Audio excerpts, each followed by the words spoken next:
সেনাপ্রধান কেন বলেছেন তিনি অভিভাবকহীন? ডক্টর ইউনূস কি ওনার অভিভাবক নয়? সেনাপ্রধানের বিরুদ্ধে যেসব কথা বাজারে চলছে সেগুলোর ভিত্তি কতটুকু, আপনার বিশ্লেষণ জানতে চাই। জি টিটো ভাই, অত্যন্ত ধন্যবাদ আপনাকে। এবং আজকে আমি চাই যে এই বিষয়গুলো নিয়ে একটু খোলামেলা কথা বলতে, এবং যারা আমাকে দেখছেন তাদেরকে বলবো যে একটু নির্মোহ দৃষ্টিতে আমি এখন যে কথাগুলো বলবো সেগুলো একটু অনুধাবন করার চেষ্টা করুন। প্রথম কথা হচ্ছে যে তিনি তো আমাদের একটা পিতৃতুল্য অভিভাবক হতে পারতেন। তিনি সেনাপ্রধানের জন্য, সেনাপ্রধানের সাথে তার যে বয়সের ডিফারেন্স, তিনি তো তার একটা পিতৃতুল্য অভিভাবক হতে পারতেন। কিন্তু দেখা গেল যে আপনি যদি তাকে পিতার মতো শ্রদ্ধাও করেন, আপনার পিতা কি কখনো এই কাজ করতে পারে যে আপনি যখন রাশিয়াতে গেলেন উনি আপনার সাথে আলাপ আলোচনা না করে আপনাকে উৎখাত করতে পারে এরকম একজন লোককে নিরাপত্তা উপদেষ্টা হিসেবে উনি নিয়োগ দিয়ে দিলেন? তো এ থেকে তো উনি সেনাপ্রধানের সাথে তার যে একটা সমস্যা, সূত্রপাতটা কিন্তু তিনিই ঘটালেন, যে তার সাথে আলাপ আলোচনা না করে আপনি খলিলকে নিরাপত্তা উপদেষ্টা বানিয়ে দিলেন। তো যাক, এখন এটা তো একটা তিনি, আমি মনে করি, অনেক বড় একটা অন্যায় করেছেন। পাশাপাশি তিনি কি করলেন, তিনি আসিফ, ফয়েজ তৈয়ব বা এই ধরনের লোকজনকে দিয়ে, বা ইভেন তার আরো বলের যারা রয়েছেন তাদেরকে দিয়ে সেনাপ্রধানের বিরুদ্ধে ক্রমাগত ফেসবুকে পোস্ট করাচ্ছেন। তার আশকারাতে এগুলো হচ্ছে, এটা তো সকলেই জানে। এটা তো কোনো অভিভাবক সুলভ কাজ হতে পারে না। আবার দেখা যাচ্ছে যে তার পালিত ইউটিউবার যারা রয়েছেন তারা প্রচন্ড মাত্রায় তাকে তোষামোদি করছে।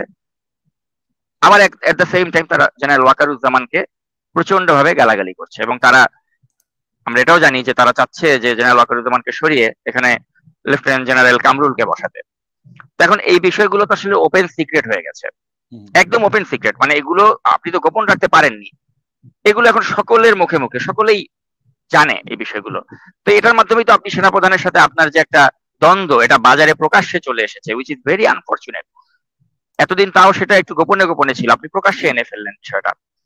এখন মূল বিষয়টা কি, আমি একটু দেশবাসীকে আজকে একটু বলতে চাই যে জেনারেল ওয়াকারুজ্জামানের দোষ কোনটা, আমি একটু নির্মমভাবে আলোচনা করতে চাই। ওনার সবচেয়ে বড় দোষ হচ্ছে যে তিনি আসলে মহামানবের বেশে, যিনি ক্ষমতায় বসে মহাদানব হতে চাচ্ছেন, তাকে সম্ভবত তিনি মহাদানব হতে দিতে চাচ্ছেন না, তাকে লাগাম টেনে ধরতে চাচ্ছেন। এবং ওইটাই হচ্ছে ওয়াকারুজ্জামানের সবচেয়ে বড় দোষ।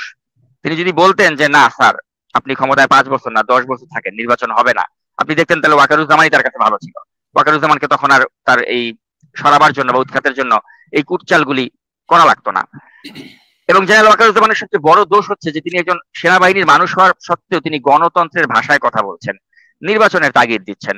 এখন যারা ওই ইউনোসেক্সুয়াল রোগে আক্রান্ত, এই ইউনোসেক্সুয়াল রোগে আক্রান্তরা তারা ভাবতেছে যে তুমি সেনাবাহিনীর লোক, তুমি ব্যারাকে থাকবা, তুমি কেন নির্বাচনের তাগিদ দাও? নির্বাচন তো আমাদের ব্যাপার, আমরা বৈশা বৈশা যতদিন খুশি ক্ষমতা আঁকড়ে ধরে আমি খাবো। তুমি সেনাবাহিনীর লোক, তুমি আমাদেরকে পাহারা দিবা, তুমি আইসা তোমার বাহিনীরে দিয়ে আমাদেরকে গার্ড দিবা, তুমি আমাদেরকে ওই ম্যাজিস্ট্রেসি পাওয়ার দিয়ে আমাদেরকে প্রোটেকশন দিবা, আমরা ধান্দা আছে যা করব। এখন ওই ক্ষেত্রে ওয়াকারুজ্জামান তো তাদের সাথে ওই not willing to be a party of this game, এটাই ওয়াকারুজ্জামানের সবচেয়ে বড় দোষ হয়ে গেছে তাদের কাছে। এবং সবচেয়ে বড় কথা, জেনারেল ওয়াকার তো চাচ্ছেন না যে তিনি যে তার যে পালিত এই ন্যাশনাল চিলড্রেন্স পার্টি এনসিপি, এই বাচ্চা লোকদেরকে দিয়ে তিনি যে মবের একটা রাজত্ব করছেন, এদেরকে দিয়ে চাঁদাবাজি হচ্ছে, ক্ষমতা উপভোগ করা হচ্ছে, একটা স্বেচ্ছাচারী ব্যবস্থা আমরা দেখতে পাচ্ছি। তো এটার লাগাম টেনে এই নতুন বন্দোবস্তের নামে যে ভণ্ডবস্ত, এই ভণ্ডবস্তটাকে অপসারণ করতে ওয়াকারুজ্জামান যে উদ্গ্রীব, এটা ডক্টর ইউনূস বুঝতে পারছেন, এবং এই কারণেই কিন্তু জেনারেল ওয়াকার তাদের কাছে ভালো না। এবং আরেকটা বড় কথা হচ্ছে কি, জেনারেল ওয়াকারুজ্জামান চাচ্ছেন না যে তার একটা সুশৃঙ্খল বাহিনী এদেরকে দীর্ঘ সময় ধরে ব্যারাকের বাইরে রাখতে ম্যাজিস্ট্রেসি পাওয়ার দিয়ে। আপনি জানেন যে সেনাবাহিনীর কর্মকর্তারা যদি বাইরে থেকে ওই ট্রাফিক পুলিশ নিয়ন্ত্রণ করে জনগণের সাথে মিশে যায়, তারা কিন্তু দুর্নীতিগ্রস্ত হয়ে যাওয়ার একটা আশঙ্কা থেকে যায়। তিনি চাচ্ছেন না যে তার বাহিনী এভাবে সিভিলিয়ানদের সাথে দিনের পর দিন, মাসের পর মাস একত্রে থাকুক। তিনি চাচ্ছেন যে এরা সৈনিক, এরা ব্যারাকে ফিরে আসুক, এদেরকে আমি ভুল পথে যাতে পরিচালিত না হয় সেটা এনশিওর করতে চাই। সেজন্যই কিন্তু তিনি বারে বার নির্বাচনের তাগাদা দিচ্ছেন, এবং এই কারণেই কিন্তু তিনি এখন এই ডক্টর ইউনূস বা ডক্টর ইউনূসের যারা লোকজন তাদের কাছে তিনি খারাপ হয়ে গিয়েছেন। এখন আরেকটা বিষয় আমরা কিন্তু ইতিমধ্যে জেনে গিয়েছি যে ডক্টর ইউনূস চাচ্ছেন যে তার স্বেচ্ছাচারী উপায়ে তিনি স্টারলিংক করিডোর বা বন্দরে যে ডিপি ওয়ার্ল্ড, এদের অনুপ্রবেশ ঘটানো, এই গুরুত্বপূর্ণ সিদ্ধান্তগুলো তিনি কিন্তু কারোর সাথে আলাপ আলোচনা না করে তিনি নিতে যাচ্ছেন, এবং এটাতেও কিন্তু জেনারেল ওয়াকারুজ্জামানের সায় নাই, সেটাও আমরা জানি। এই কারণে কিন্তু জেনারেল ওয়াকারুজ্জামান তার কাছে খারাপ হয়ে গিয়েছেন। আর সবচেয়ে বড় কথা হচ্ছে জেনারেল ওয়াকারুজ্জামান তার এই যে একটা বলয় তিনি তৈরি করেছেন, যে খলিল, ফরাদ মজার ওরফে গফুর, ছোটন গ্যাং, এই যে একটা গ্রুপ যাদের ছবি আপনি দেখাচ্ছেন স্ক্রিনে, এদের কুপরিকল্পনায় তিনি যে দেশটাকে নিয়ে যাচ্ছেন জাহান্নামের চৌরাস্তার দিকে, এ পথে কিন্তু একমাত্র বাধায় দাঁড়িয়েছে ওয়াকারুজ্জামান, যে কারণে ওয়াকারুজ্জামানকে তাকে সরিয়ে দেওয়া তার জন্য এখন অত্যন্ত ফরজ হয়ে গিয়েছে। এই কারণে ডক্টর ইউনূস কিন্তু এই কাজগুলো করছেন, মানে মাথা নষ্ট হয়ে গেছে তার। এখন আমি বলতে চাই যে যখনই আমি এই কথাগুলো বলছি বা এই যে পজিটিভ কথাগুলো ওয়াকারুজ্জামানের পক্ষে বলছি, তখন খুবই চিরায়ত কিছু কথাবার্তা কিন্তু আনা হয় ওয়াকারুজ্জামানকে ঘায়েল করতে, যারা ওয়াকারুজ্জামানের বিরুদ্ধে ন্যারেটিভ তৈরি করতে চান। আমি আজকে সেই ন্যারেটিভ গুলো একটু ডিবাঙ্ক করতে চাই। যেমন ওয়াকারুজ্জামানের বিষয়ে একটা কথা খুব বাজারে বলা হয় যে আচ্ছা তোমরা যে বলছো ওয়াকারুজ্জামান এত গণতন্ত্রের পক্ষের লোক, তো ওয়াকারুজ্জামান কই ছিল যখন হাসিনা একটা ডামি নির্বাচন করলো? ওয়াকারুজ্জামান কই ছিল যখন হাসিনা রাতের ভোটে নির্বাচন করলো? তাদেরকে বলতে চাই, ভাইরে ইতিহাসটা একটু বোঝার চেষ্টা করো। যখন রাতের ভোটের নির্বাচন হয়েছিল তখন সেনাপ্রধান ছিল আজিজ। যখন ডামি নির্বাচন হলো 2024 সালের 7ই জানুয়ারি, তখন সেনাপ্রধান ছিল শফিউদ্দিন আহমেদ। ওয়াকারুজ্জামান তখন সেনাপ্রধান ছিল না। তো উনি কি করবে? ওই নির্বাচনগুলো ঠেকাবার জন্য ওনার কি করার ছিল? তো তোমরা যারা বলো যে কেন উনি হাসিনার ওই নির্বাচনগুলোতে কিছু ভূমিকা রাখেনি, উনি রাখবে কি করেন? তখন সেনাপ্রধান ছিল না রে ভাই, এটা তো বুঝতে হবে। তোমরা যারা শুধু শুধু আর্গুমেন্ট করছো তাদেরকে বোঝা উচিত যে ওয়াকারুজ্জামান সেনাবাহিনী প্রধান হিসেবে শপথ নেয় 11ই জুন 2024, এবং তার 2 মাসেরও কম সময়ের মধ্যে একটা রক্তক্ষয়ী অভ্যুত্থানের মাধ্যমে হাসিনাকে পালিয়ে যেতে হয়। এবং ওয়াকারুজ্জামান তখন জনতার পাশে দাঁড়িয়েছেন, তিনি কিন্তু তখন হাসিনার পাশে দাঁড়ান নাই। যদি কোনো কারণে হাসিনা টিকে যেত, ওয়াকারুজ্জামানকে কোর্ট মার্শাল করে ফাঁসি দেওয়া হতো, তাই না? তো তিনি তো ঝুঁকিটা নিয়েছেন রে ভাই। এখন তোমরা ওই মানুষটাকে বলতেছো যে উনি তো গণতন্ত্রের পক্ষে না। আরে ভাই, ওনার কাছে যখন ক্ষমতা আসছিল সেনাপ্রধান হিসেবে, ওনার ক্ষমতা দিয়ে কিন্তু উনি একটা হাসিনার মতো অপশক্তির বিরুদ্ধেই অবস্থান নিয়েছেন, জনগণের পক্ষে দাঁড়িয়েছেন। আর সেই মানুষটাকে তোমরা এখন প্রশ্ন মানুষ করছে, অনেকেই করছে, সেটা হচ্ছে যে উনি কি বলতে পারেন কিনা এজ এ কে বলে প্রজাতন্ত্রের কর্মচারী হিসেবে, যে উনি নির্বাচনের কথা বলতে পারেন কিনা। এখন এই ব্যাপারে আপনি বলবেন। আমার কাছে মনে হয় যে উনি বলতে পারেন। উনি বলতে পারেন এই কারণে যে মানে এটি কোনো নির্বাচিত সরকার না। এবং এখন প্রশ্ন হচ্ছে উনি যদি এখন না পারেন তাহলে উনি 5 তারিখে পারলেন কিভাবে? উনি 5 তারিখে তো সবাইকে ডাকছিলেন। তো উনি যখন 5 তারিখে সবাইকে ডাকতে পারলেন, তাহলে উনি বলতে পারবেন না? উনি তো একটা স্টেক, তাই না? উনি বলতে পারবেন না, এটি আসলে খোড়া যুক্তি। এবং এটা হচ্ছে these are extraordinary circumstances, এবং extraordinary circumstances আপনি কিন্তু extraordinary measure নিতে হয় কথা বলতে। এখন these are not normal situation বা normal circumstances। তো সেজন্য ওনার অ্যাবসলিউটলি ওই রাইট আছে এবং তিনি সেটা এক্সারসাইজ করছেন। তো যারা মানে এটা নিয়ে যারা প্রশ্ন তুলছে, মানে তাদের আসলে আমি মনে করি যে তাদের আসলে ওই রাজনীতি সম্পর্কে ওই ধরনের জ্ঞান নেই, আমি তাই মনে করি। আচ্ছা, আরেকটা বিষয় ওয়াকারুজ্জামান সম্পর্কে যেটা বাজারে বলা হয় যে উনি বিডিআর বিদ্রোহের সময় উনি নিশ্চুপ ছিলেন, উনি কেন পিলখানার ওই হত্যাকাণ্ডের সময় নিশ্চুপ ভূমিকা পালন করেছিলেন। এটা যারা বলেন তাদেরকে একটু জানাতে চাই যে একটু ইতিহাসটা জানার চেষ্টা করেন যে ওই বিডিআর বিদ্রোহের সময় জেনারেল ওয়াকারুজ্জামান তিনি তখন কি ছিলেন। ওই সময় উনি একজন মেজর ছিলেন, 46 পদাতিক ব্রিগেডের, এবং ওই ব্রিগেডের কমান্ডার যিনি ছিলেন, সেই ব্রিগেড কমান্ডার ছিলেন ব্রিগেডিয়ার হাকিম। তো পিলখানার 4 নাম্বার গেটে সকালবেলা সেদিন ওই 46 ব্রিগেডের তরফ থেকে তৎকালীন এই মেজর ওয়াকারুজ্জামান তিনি পৌঁছান। যখন তিনি পৌঁছান তখন ওই 4 নাম্বার গেটের থেকে ভিতর থেকে কিন্তু গোলাগুলি হচ্ছিল। ওই গুলিতে কিন্তু ওয়াকারুজ্জামানের প্রাণও যেতে পারত। তার সামনে তার 2জন সৈনিক কিন্তু মারা যায়, স্পট ডেড হয়ে যায়। তখন ওয়াকারুজ্জামান কিন্তু চেয়েছিলেন যে আমরা পাল্টা রিটেলিয়েট করব, আত্মরক্ষার্থে গুলি করব, কিন্তু ওই সময় ব্রিগেডিয়ার হাকিম তাকে বলেছে না, আমরা গুলি করব না, আমরা কনফ্রন্টেশনে যাব না। উনি হাকিমকে জিজ্ঞেস করেছিলেন যে কেন যাব না স্যার? তখন বলেছে মইনু আহমেদ তৎকালীন সেনাপ্রধান পারমিশন দিচ্ছে না। আবার মইনু আহমেদকে জিজ্ঞেস করা হলে মইনু আহমেদ বলেছে আমি কি করে পারমিশন দিব, শেখ হাসিনা পারমিশন দেয় নাই গুলি করার, ট্যাঙ্ক ঢোকার পারমিশন শেখ হাসিনা দেয় নাই। তো এখন ওই সময় তৎকালীন সেনাপ্রধান মইনু আহমেদ তার ওই হ্যাডম ছিল না শেখ হাসিনার কথাকে অতিক্রম করার। এখন এর দায়ভার কি আপনি ওই ওয়াকারুজ্জামানকে দিবেন? ভাই, উনি তো তখন সেনাপ্রধান ছিল না। উনি যখন সেনাপ্রধান ছিলেন ওনার ক্ষমতা দিয়ে তখন তো উনি ঠিকই যেটা করা সঠিক কাজটা উনি করেছিলেন। এখন এই জন্য এই বিডিআর পিলখানার সময় আপনার বুঝতে হবে যে ওই সময় জেনারেল ওয়াকারুজ্জামানের আসলে কিছু করার মতো ক্ষমতা ছিল কিনা। তাকে তখন তার ওই ব্রিগেড যিনি কমান্ডার ছিলেন ব্রিগেডিয়ার হাকিম, তার কথাকে তাকে অনুসরণ করতে হয়েছিল, এবং এই কারণেই কিন্তু ওদিন তাকে চেইন অফ কমান্ড রক্ষা করার স্বার্থে কিন্তু তিনি কিছু করতে পারেননি। কিন্তু যেদিন তার উপরে ওই হাকিম নামের কেউ ছিল না। তিনি যেদিন সেনাপ্রধান ছিলেন 5ই আগস্টে, অর্থাৎ তার উপরে আর কেউ বস নাই, he is the ultimate boss, he is the ultimate decision maker, ওদিন কিন্তু উনি জনগণের পাশেই দাঁড়িয়েছেন।